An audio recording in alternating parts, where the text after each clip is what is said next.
तीरथ है बहाना, क्या ममता है निशाना। नमस्कार, आजाद सिपाही के ज्वलंत मुद्दा में आपका स्वागत है। मैं हूं राहुल सिंह। उत्तराखंड के मुख्यमंत्री तीरथ सिंह रावत के इस्तीफे ने कई सवाल खड़े कर दिए हैं।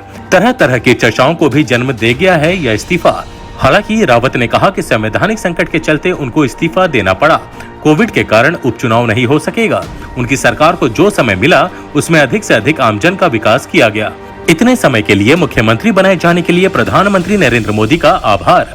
यह पक्ष सार्वजनिक है, दूसरा पक्ष सार्वजनिक नहीं है, लेकिन चर्चा में जरूर है। कहा जा रहा है कि भाजपा नेतृत्व ने एक तीर से दो शिकार का प्रयास किया है। पहला, भाजपा को लग गया कि अगले वर्ष होने वाले विधानसभा चुनाव में तीरथ का चेहरा सटीक नहीं बैठ रहा, इसलिए हटाया गया।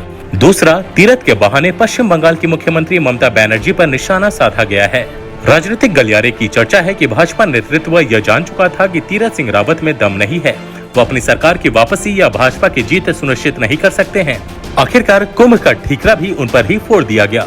तीरथ ने अपनी मर्जी से इस्तीफा दिया या भाजपा आलाकमान की मर्जी उनकी मर्जी बन गई, यह सवाल का जवाब तो वही दे सकते हैं। लेकिन सच यही है कि तीरथ जिस संवैधानिक संकट का हवाला दे रहे हैं वह अभी आया नहीं है। चुनाव आयोग ने अभी तक उपचुनाव नहीं कराने की घोषणा नहीं की है। पिछले एक हफ्ते से मीडिया में उत्तराखंड और पश्चिम बंगाल में उपचुनाव कराए जाने की ही चर्चा है, जिसकी घोषणा जुलाई अंत या अगस्त पहले सप्ताह में होने की संभावना जताई जा रही है। 2 दिन पहले तक तीरथ उपचुनाव लड़ने का दावा कर रहे थे। वह 10 सितंबर तक मुख्यमंत्री पद पर रह सकते थे। ऐसी स्थिति में चुनाव आयोग की घोषणा से पहले 2 जुलाई को अचानक इस्तीफा देना सामान्य परिस्थिति तो नहीं कही जा सकती। यही कारण है कि राजनीतिक सर्किल में तीरथ सिंह रावत के इस्तीफे के कारणों को पश्चिम बंगाल के संदर्भ में भी देखा जा रहा है। संविधान के अनुच्छेद 164(4) के प्रावधानों का लाभ उठाते हुए ममता बनर्जी गत 5 मई को बिना चुनाव जीते ही मुख्यमंत्री बन गई हैं। ममता के पास 5 नवंबर तक का समय है। इससे पहले उन्हें चुनाव जीतना होगा। चुनाव आयोग क्या वहां भी चुनाव नहीं कराने की सोच रहा है?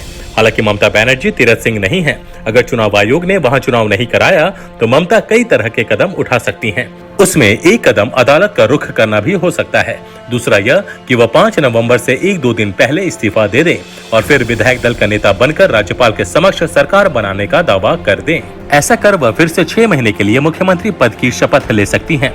मगर संवैधानिक संकट को रोक पाने में वह सफल हो जाएंगी, इसकी गारंटी नहीं है। भाजपा विरोधियों के बीच चर्चा है कि भाजपा किसी ऐसी ही परिस्थिति का ताना बाना बुनने का प्रयास कर रही है। भाजपा को कितनी सफलता मिलेगी यह तो वक्त बताएगा।